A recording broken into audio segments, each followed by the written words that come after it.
मालिकेच्या आजच्या भागामध्ये आपण पाहणार आहोत. आता इकडे अनिका डायनिंग टेबलवर सगळेजण बसलेले असताना तिथे आलेली असते. तिने ते इन्व्हिटेशन कार्ड ओपन करून पाहिलेलं असतं आणि जेव्हा इन्व्हिटेशन कार्ड तिने ओपन करून पाहिलेलं असतं तेव्हा मात्र इकडे ती लगेचच म्हणत असते, जे काही इन्व्हिटेशन कार्ड इथे पाठवलेलं आहे ते इन्व्हिटेशन कार्डमध्ये माझं नाव कसं काय नाही आहे, असं इकडे ती विचार करत असते. तेव्हा आता लगेचच इकडे अन्नपूर्णा तिला समजावतात. त्या म्हणत असतात, हे बघ अनिका, प्लीज शांत हो. तू इकडे अजिबात ह्या सगळ्या गोष्टीचा विचार करू नकोस. आणि त्याचबरोबर ह्या सगळ्या गोष्टीचा विचार न करण्याचं कारण म्हणजे तुला एक गोष्ट इथे समजते का? काही जरी झालं ना तरीसुद्धा इथे हा जो काही कार्यक्रम आहे तो त्यांचा पर्सनल कार्यक्रम आहे. आणि पर्सनल कार्यक्रम असल्या कारणाने इथे त्यांनी कोणाला बोलवायचं, काय करायचं, ह्या तिच्या पर्सनल गोष्टी आहेत. त्यामुळे त्या सगळ्या गोष्टीमध्ये आपण इथे इंटरफेअर नाही करू शकत. आणि मी तुला म्हणूनच सांगत आहे की काही जरी झालं ना तरीसुद्धा इथे आता तू ह्या सगळ्या गोष्टीमध्ये पडू नकोस वगैरे वगैरे. आता इकडे मात्र लगेचच अनिका शांत बसत नाही. अनिका शांत न बसल्यामुळे ती लगेचच नयनताराला कॉल करते. आता इकडे तू काय करतेस असा प्रश्न विचारण्यात येतो. आणि तेव्हाच आपण पाहतो की इकडे ती म्हणत असते की इकडे मी नयनताराला विचारणार आहे ह्या सगळ्या गोष्टीबद्दल, की तिने असं माझ्यासोबत का वागली, कशामुळे वागली वगैरे वगैरे. ह्या सगळ्या गोष्टी मी तिला इथे विचारणार आहे. आणि तेव्हा लगेच आता फोन लावल्यानंतर अन्नपूर्णा खूपच घाबरलेल्या असतात. त्या विचार करत असतात, ही मुलगी वेडी आहे का, असं कसा फोन करू शकते ही, आणि त्याचसोबत हे सगळं काय आहे असं सुद्धा आता इकडे ती बोलत असते. त्याचबरोबर आपण पाहतो की इकडे ती म्हणत असते, त्याचं काय आहे ना नयनतारा मॅडम, मी तुम्हाला एक प्रश्न विचारायला फोन केलाय. काय आहे बोल. इथे तुम्ही सगळ्यांसाठी इन्व्हिटेशन कार्ड्स पाठवलेले आहेत, पण माझ्यासाठी तुम्ही इन्व्हिटेशन कार्ड पाठवायला विसरलात का? म्हणजे मी आता ना सगळं चेक केलंय, पण त्या सगळ्या गोष्टीमध्ये ना इथे माझं नाव अजिबातच मला कुठे दिसलं नाही. त्यावर लगेचच आता इकडे ज्या अन्नपूर्णा आहेत त्यांनी हातातील मोबाईल घेतलेला असतो आणि फोन कट केलेला असतो. त्या म्हणत असतात, मूर्ख आहेस का तू, जरा शांत हो. पण इकडे पुन्हा आणखी एकदा आता अनिका पुन्हा फोन लावत असते. आणि इकडे अन्नपूर्णा म्हणत असतात, मी तिच्या हातून फोन का कट करून घेतलेला आहे. त्या मुलीला ती कशी वागते, काय होतंय, ह्या सगळ्या गोष्टी अजिबातच समजत नाही आहेत. आणि त्याचबरोबर ती वेडी आहे का, डांबरीस आहे एक नंबरची. आणि इकडे तिला समजवायचं सोडून आपण तिला खतपाणी घालायचं काम करतोय. त्यावर कामिनी म्हणत असते, अगं वहिनी, ती काय चुकीचं बोलते, ती जे काही बोलते ते अगदी बरोबरच बोलत आहे ना.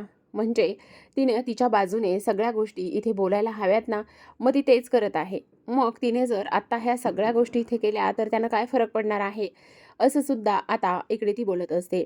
त्यावर आपण पाहतो की आता पुन्हा अनिका म्हणत असते, मग मला तुम्हाला तोच प्रश्न विचारायचा आहे, बोला ना, माझं त्या इन्व्हिटेशन कार्डवर नाव का नाही आहे?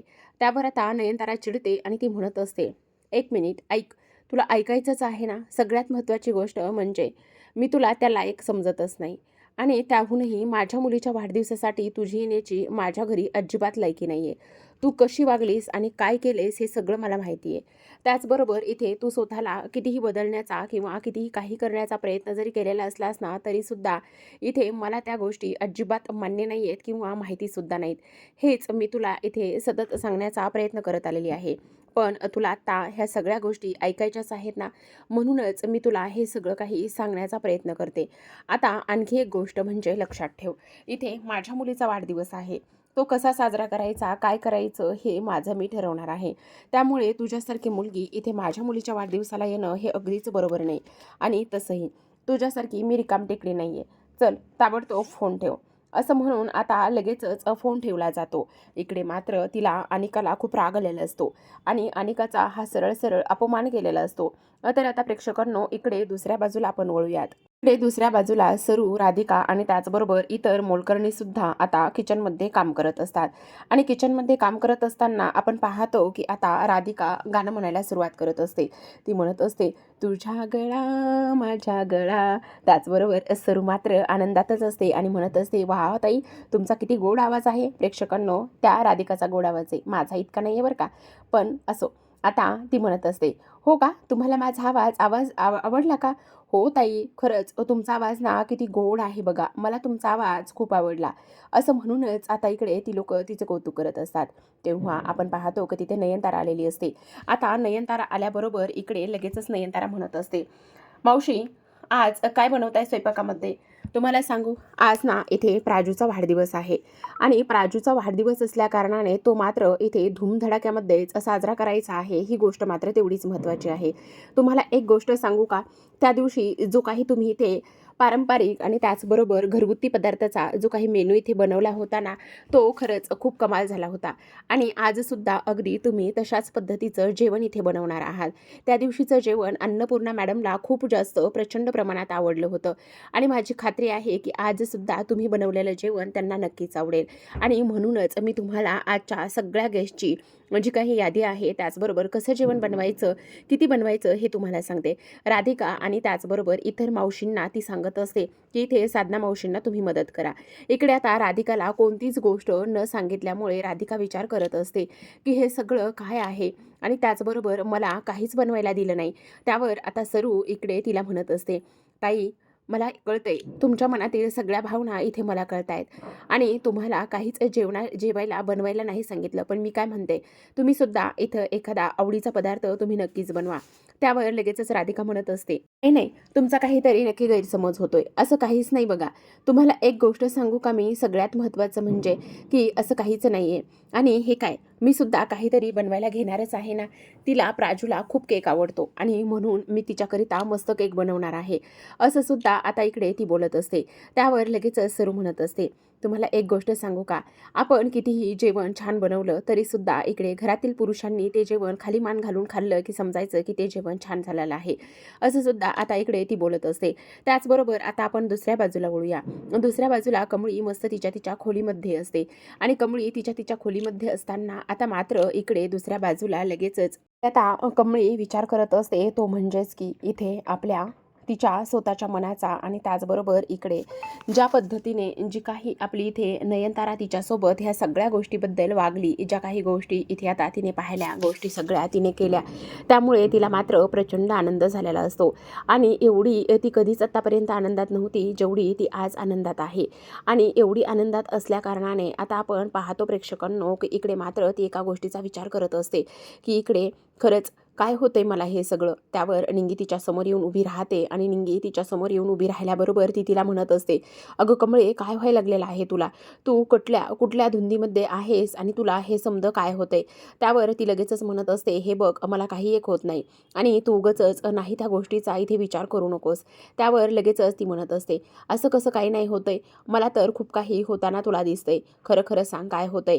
आणि त्याचबरोबर कमळी म्हणत असते, "काही नाही गं, इकडे प्राजूचा वाढदिवस आहे ना, मग आपल्याला प्राजूच्या वाढदिवसाला जायचं आहे ना." "हो गं, जायचं तर आहे प्राजूच्या वाढदिवसाला, पण मग तिकडे जायचं म्हटल्यावर तिला आपल्याला काहीतरी गिफ्ट वगैरे पण द्यावं लागेल ना." पण इकडे निंगी म्हणत असते, "नाही गं, मी नाही येत बाई, तूच एकटी जा. त्यांचा स्वभाव कसा आहे, काय आहे हे तुला माहिती ना, त्यामुळे मला नाही तिकडे यायला जमणार." त्यावर लगेच आता कमळी म्हणत असते, "अगं असं काय करतेस? आपल्या दोघींना सुद्धा इथे इन्व्हिटेशन दिलेलं आहे ना, मग दोघींना सुद्धा इन्व्हिटेशन दिलेलं असल्याकारणाने आपल्याला तिथे जावंच लागणार आहे ना." असं बोलल्यानंतर आता ती म्हणत असते, "बरं चल, अगोदर जाऊन आपण मस्त मस्त छान छान गिफ्ट्स आणूयात." असं म्हणून आता लगेचच दोघीजणी सुद्धा छान छान गिफ्ट्स आणायला बाहेर पडलेल्या असतात. तर आता आपण इकडे दुसऱ्या बाजूला पाहतो की इकडे ज्या काही अन्नपूर्णा आणि त्याचबरोबर राजन हे दोघे जण सुद्धा एका मीटिंग संदर्भामध्ये बोलत असतात आणि आजच ती मीटिंग होणं खूप जास्त गरजेचं आहे, इम्पॉर्टंट आहे. असं म्हटल्यानंतर आपण पाहतो की आता इकडे अन्नपूर्णा म्हणत असतात, "पण तुला एक गोष्ट सांगू का? सगळ्यात महत्त्वाचं म्हणजे नयनताराने आपल्याला आग्रहानेच आज इथे जेवणाचं आणि त्याचबरोबर इकडे आग्रहाचं आमंत्रण म्हणजे प्राजूच्या बड्डेचं दिलेलं आहे आणि मला नाही वाटत की आपलं तिकडं जाणं होणार आहे. म्हणून मग आपण एक काम करूया, तिला ह्या सगळ्या गोष्टी फोन करून सांगूया, ती नक्की आपल्याला समजून घेईल." तेव्हा लगेच आता अन्नपूर्णा इकडे जी आपली नयनतारा आहे तिला कॉल करतात आणि नयनताराला कॉल केल्यानंतर त्या म्हणत असतात, "नयनतारा, मला माफ कर गं. खरं तर इथे ना अचानकच एक मीटिंग आलेली आहे आणि अचानकच एक मीटिंग आलेली असल्याकारणाने मला आणि राजनला तिकडे जावं लागणार आहे आणि मला नाही वाटत की इथे आम्ही लवकरात लवकर तिथे येऊन पोहोचू म्हणून. त्यामुळे आम्हाला वाढदिवसाला येणं होणार आहे की नाही ह्या गोष्टी माहिती नाहीत."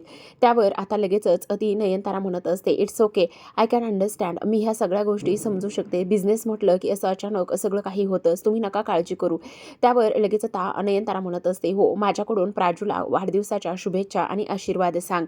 आणि तेव्हा नयनतारा म्हणत असते, हो ते तर मी सांगेलच, पण तुम्हाला एक गोष्ट सांगू का, जर तुमची मीटिंग लवकरात लवकर आटोपली तर तुम्ही नक्कीच या. त्यावर नयनतारा म्हणत असते, पण तू आमची वाट बघू नकोस. जर मीटिंग आमची लवकरात लवकर आटोपली तर नक्कीच आम्ही येण्याचा तिकडे प्रयत्न करू. असं म्हणून आता फोन ठेवला जातो. तर इकडे दुसऱ्या बाजूला मात्र आता स्वयंपाकाचा खूप जास्त घमघमाट इथे सुटलेला असतो. खूप छान छान पदार्थ इथे बनवलेले असतात. तेव्हा सरू म्हणत असते, मला एक गोष्ट सांगा वहिनी, इथे प्राजू तुमची खूप जास्त लाडकी आहे ना, तुम्ही तिचा खूप जास्त लाड करताना. तेव्हा इकडे ती म्हणत असते, हो तर प्राजू माझी खूप लाडकी आहे. माझीच काय, सगळ्या घरातल्यांचीच ती लाडकी आहे. तुम्हाला सांगू का, सगळ्यात महत्त्वाचं म्हणजे इकडे प्राजू ना खूप समंजस आणि त्याचबरोबर समजदार मुलगी आहे. ती कधीच कोणाला त्रास देऊ शकत नाही किंवा काहीच नाही, असं सुद्धा आता इकडे ती म्हणत असते. तेव्हा आपण पाहतो की नयनतारा तिथे आलेली असते. नयनतारा आल्याबरोबर विचारपूस करते की स्वयंपाक झाला का म्हणून. त्यावर लगेच तिला सांगण्यात येतं, हो स्वयंपाक तर झालेला आहे. आणि राधिका म्हणत असते, हे बघ ना, मी आता इथे काय बनवलेलं आहे, म्हणजे मी ना इथे मस्त आता जी आपली प्राजू आहे ना, प्राजूकरिता मस्त केक बनवलेला आहे, असं सुद्धा इकडे ती सांगत असते. काय अगं वेडी आहेस का, असा घरगुती बनवलेला केक तू इथे माझ्या गेस्ट समोर घेऊन जाणार आहेस का, तुझी हिंमत कशी झाली. मी 5 स्टार हॉटेलमधून इथे केक ऑर्डर केलेला आहे आणि तोच केक इथे माझ्या मुलीच्या बड्डेला कट होणार आहे आणि तू अशा अशा पद्धतीचा केक इथे घेऊन जाणार आहेस का, हे असलं काहीच करू नकोस, म्हणून त्या तिला खडसावतात. आता इकडे राधिकाचा चेहरा खाडकन पडलेला असतो. तिला तर खूप जास्त होप्स असतात की नाही, हा जो काही केक आहे ना तोच मी प्राजूसाठी इथे घेऊन जाईल. तरीसुद्धा इकडे मन घट्ट करून ती म्हणत असते, आई मी काय म्हणते ते ऐका ना, हे बघा हा जो काही केक आहे ना तो केक खूप छान आहे. आता मी त्याला आयसिंग वगैरे केलं ना तर त्यानंतर हा जो काही केक आहे ना तो खूपच सुंदर दिसेल आणि खूप चविष्ट लागेल, प्राजूला नक्कीच आवडेल. त्यावर ती लगेचच म्हणत असते, माझ्या मुलीला काय आवडतं आणि काय नाही ह्या गोष्टी मी ठरवणार. आणि तुला राधिका, मी रोज हेच सांगायला हवंय का उठून, प्रत्येक वेळी आपल्या स्टेटसचा काहीतरी तू विचार करणार आहेस की नाही, प्रत्येक वेळी तुला मी आपल्या स्टेटसबद्दल ह्या सगळ्या गोष्टी मी स्वतः तुला सांगायच्या आहेत का, तुला त्या गोष्टीबद्दल इथे काहीच समजणार नाहीये का राधिका, असं सुद्धा आता इकडे नयनतारा बोलत असते. आत्ताच्या आत्ता तो केक बाजूला झाकून ठेवायचा आहे, समजलं तू. मी जो काही केक इथे 5 स्टार हॉटेलमधून ऑर्डर केलेला आहे तोच केक इथे माझ्या मुलीच्या वाढदिवसाला कट होईल, असं म्हटल्यानंतर आता इकडे जी काही आपली राधिका आहे तिला मात्र खूप जास्त वाईट वाटलेलं असतं. तर आता दुसऱ्या बाजूला मात्र इकडे जो राजन आहे तो इन्स्पेक्टर साहेबांशी बोलत असतो. तो म्हणत असतो, इन्स्पेक्टर साहेब मी आत्ता तुम्हाला खूप काही गोष्टी इथे इन डिटेलमध्ये सेंड केलेल्या आहेत. मी तुम्हाला एक गोष्ट आणखी खात्रीशीर सांगतो, माझी मुलगी आणि त्याचबरोबर इकडे माझी पत्नी दोघीसुद्धा जिवंत आहेत. पत्नीचं वय साधारण 40 वर्ष आहे तर मुलगी 18 वर्षाची आहे. तुम्ही माझ्याकडे ज्या ज्या गोष्टी होत्या त्या सगळ्या मी तुम्हाला प्रोव्हाइड केलेल्या आहेत, प्लीज तिचा लवकरात लवकर शोध घ्या. आता इकडे हे सगळं कामिनीने ऐकलेलं असतं. कामिनी म्हणत असते, म्हणजे इकडे मी अंधारातच आहे आणि ही लोक मात्र मस्त तिकडे त्या गौरीला आणि तिच्या मुलीला शोधण्याचा प्रयत्न करतायत, अजूनसुद्धा ह्यांचं लक्ष तिकडेच आहे का, असं कसं होऊ शकतं. नाही, काही जरी झालं ना तरीसुद्धा ह्या गोष्टी अशा होता कामा नयेत, असंच आता इकडे कामिनी म्हणत असते. त्यावर आता अन्नपूर्णा इकडे म्हणत असतात, राजन तू नको काळजी करू, सगळं व्यवस्थित होईल. आई अंबाबाई तू आहेस ना गं. आणि तेव्हा राजनसुद्धा देवी आईसमोर हात जोडतो आणि गौरीसाठी आणि त्याचबरोबर त्याच्या मुलीसाठी इकडे देवीकडे प्रार्थना करत असतो. इकडे मात्र कामिनी म्हणत असते, मला गाफील राहून नाही चालणार आहे. इकडे ती जर बया आली तर मग मात्र इकडे जी रागिनी कामिनी मला आणि त्याचबरोबर अनिकाला ह्या घरातून बाहेर जावं लागेल आणि त्यामुळे आम्हाला काहीतरी करावंच लागणार आहे, असा इकडे ती विचार करत असते. तर आपण पाहतो दुसऱ्या बाजूला सरूने ऑलमोस्ट सगळा स्वयंपाक आता होतच आलेला असतो. खूप सुंदर आणि घमघमाट स्वयंपाकाचा सुटलेला असतो. तेव्हा आता किचनमध्ये ऋषी आणि त्याचबरोबर राधिका सुद्धा आलेले असतात. आल्याबरोबर त्या जेवणाचं खूप जास्त तो आवर्जून कौतुक करतो. तो म्हणत असतो, वाव काय एक नंबर स्वयंपाक बनवलेला आहे, असं वाटतंय की खरंच ना मन पोट भरेल पण मन काही भरणार नाही, असं इकडे तो बोलतो. त्यावर लगेचच आता इकडे ती म्हणत असते, अहो साहेब असं काय करताय, मला एक गोष्ट सांगा ना, इथे तुम्ही हा एवढा छान स्वयंपाक बनवता, तुमच्या घरचे मात्र इथे खूपच जास्त खुश असतील. त्यांचं तर भाग्यच असेल की तुम्ही एवढा छान छान स्वयंपाक बनवता आणि त्यांना रोज खाऊ घालता. खरंच ना तुमच्या हातचा स्वयंपाक म्हणजे ना इथे एक नंबर आहे, असं सुद्धा आता इकडे तो बोलत असतो. तेव्हा इकडे आता सरूच्या डोळ्यामध्ये पाणी आलेलं असतं, कारण तिच्या घरामध्ये जेवण खाण्यासाठी कोणी शिल्लक राहिलेलं नसतं. कारण कमळी ही मुंबई शहरामध्ये आलेली असते, तर आबांनी मात्र कधीच हे जग सोडलेलं असतं आणि ते सगळे क्षण आता इकडे तिला आठवत असतात आणि ती थोडीशी उदास होते. तेव्हा लगेच आता इकडे ऋषी म्हणत असतो, काय झालं, सॉरी, मी तुम्हाला काहीतरी चुकीचं बोललोय का, माझ्याकडून काहीतरी चूक झाली का, असं इकडे तो बोलायला लागत असतो. पण तेव्हाच आपण पाहतो की आता इकडे त्याला बाहेर आवाज येतो आणि तेव्हा राधिका तिथून निघून जाते. तर इकडे मात्र ऋषी पुन्हा विचारत असतो, बोला ना, काय झाले, माझ्याकडून काही चुकलंय का, सॉरी त्या सगळ्या गोष्टीसाठी. तेव्हा लगेच आपण पाहतो की आता इकडे सरू म्हणत असते, नाही नाही साहेब, तुमचं काही एक चुकलेलं नाही. कसं आहे ना, मलाच माझ्या काही गोष्टी इथे आठवल्या. तेवढ्यातच प्राजू येते आणि प्राजू आल्याबरोबर ती म्हणत असते, अगं वहिनी. तेव्हा ती म्हणते, अगं काय हे प्राजू, तू आणखी तयार झालेली नाही आहेस, वेडी आहेस का तू, आणि आणखी अशीच आहेस तू. तेव्हा ती म्हणत असते, अगं माझा ना तो गळ्यामध्ये घालण्याचा जो सेट आहे ना, तोच सापडत नाही आहे. कुठे ठेवला आहे, अगं असं काय करतेस, तुझ्याच कपाटाच्या खालच्या कप्प्यामध्ये ठेवला आहे, तरीसुद्धा तुला सापडत नाही. त्यावर लगेचच आता ती म्हणत असते, हो ना, मला सापडतच नाही. तेव्हा लगेच आता इकडे सरू तिला वाढदिवसाच्या खूप साऱ्या शुभेच्छा देते. प्राजू मात्र कसलाच विचार न करता इथे सरूच्या पाया पडते आणि धन्यवाद म्हणत असते. आणि तेव्हा ती म्हणत असते, नेहमी अशाच खुश राहा, असं म्हणून आता लगेच राधिका आणि त्याचबरोबर इकडे जी काही आपली राजू ह्या दोघीसुद्धा आतमध्ये निघून गेलेल्या असतात. ह्या दोघीसुद्धा आतमध्ये निघून गेल्यानंतर आपण पाहतो की राधिका म्हणत असते, आता जवळपास सगळा स्वयंपाक झालेला आहे, तुम्ही सुद्धा आराम करावा. पण नाही, हे थोडंसं राहिलं, हे थोडंसं झालं ना तर मग सगळ्या गोष्टी व्यवस्थितच होतील आणि गेस्टसुद्धा येतील. पण काय झाले, खरं खरं सांगा ताई. काही नाही, तुम्हाला तुमच्या घरची कोणाची आठवण आली आहे का, खरं सांगा, का कोणाच्या बोलण्याचा वगैरे तुम्हाला त्रास झाला आहे. त्यावर ती म्हणत असते, नाही हो, कोणाच्या कसला आणि कसलाही बोलण्याचा वगैरे मला त्रास झाला नाही किंवा होणार पण नाही, आणि ह्या घरातील सगळी लोकं खूपच चांगली आहेत, असं सुद्धा आता इकडे सरू म्हणत असते. त्यावर आता सरू मनामध्ये विचार करते आणि म्हणत असते, कसं सांगू तुम्हाला, माझ्या लेकीला माझ्या हातचं जेवण किती आवडायचं. माझी लेक माझ्या हातचं जेवण अक्षरशः बोटं चाटून चाटूनच खायची, एवढं तिला माझ्या हातचं जेवण आवडायचं.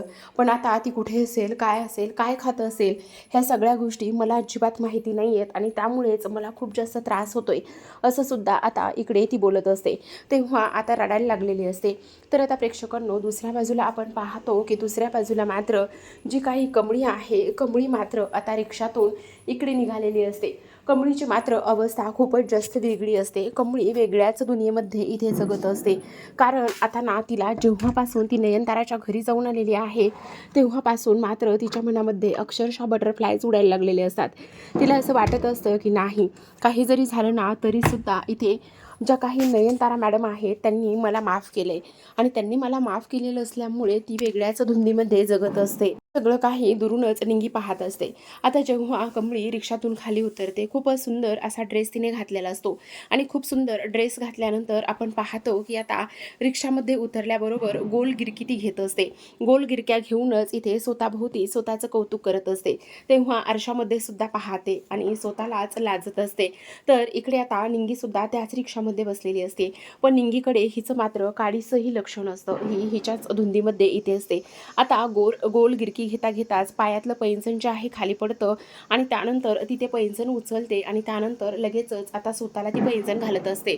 आता इकडे कमळी नयनताराच्या घराकडे निघालेली असते, तर दुसऱ्या बाजूला सरूला मात्र कोणीतरी इकडे येत आहे ह्या गोष्टीचा इथे भास झालेला असतो. तर आता प्रेक्षकांनो, इकडे तिला ओझरती कमळी आणि निंगी दिसत असतात. तर अशा पद्धतीने आता इकडे सरू दरवाजाकडे धावत असते, तर निंगी समोरून आलेली असते आणि कमळी सुद्धा. आता ह्या दोघ्या मायलेकींची फायनली इथे भेट होईल का, हे पाहणं खूपच इंटरेस्टिंग असतं. तर पाहत रहा कमळी.